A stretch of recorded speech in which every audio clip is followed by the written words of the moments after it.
Hey everyone, today we're going to be learning another type of poem.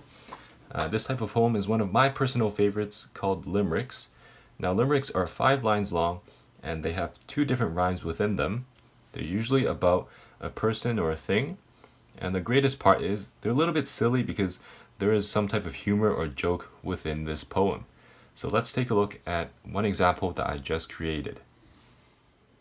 So I'm going to read you my example first, and then I'll give you some of the rules and tips that you might need as you create your own limerick. There once was a boy named Mike, who always rode on his bike. He was going too fast when I saw him rush past, head first into the dike.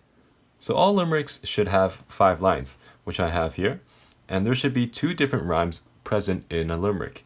So the first line, the second line, and the last line should all rhyme. So in my case, Mike, bike, and dike, they all rhyme. So they're going to be my rhyme pattern A. And then the third line and the fourth line should also rhyme, but they shouldn't rhyme with the rhyme pattern A. So in this case, fast and past rhyme, but they do not rhyme with bike, Mike, or dike. So I'm going to give that a rhyme pattern B. Now the last thing we need is actually just some type of joke or humor or something silly that happens within the poem, and then we can call it a limerick. So one of the most common ways that people use to start off limericks is this sentence starter.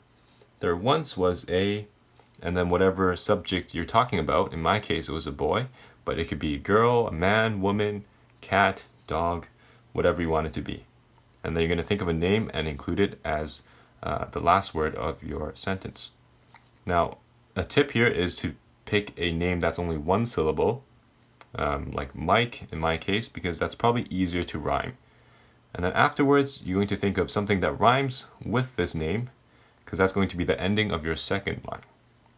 And then the sentence starter for a second line is who always, and then whatever trait this person has, or whatever hobby this person likes to do, then that's going to be part of your second line. So the third and fourth line is the setup of the joke that's within your limerick. It's going to be related to whatever trait or hobby that you said your character liked to do in your second line. So in my case, I said I saw him going a little bit too fast as he rushed past me.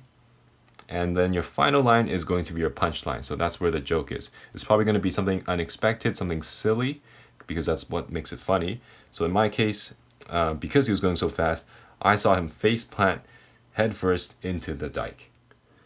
So something I like to do whenever I'm stuck with a rhyme is by going down the alphabet and switching out the first letter of that word until you get something that works for your poem.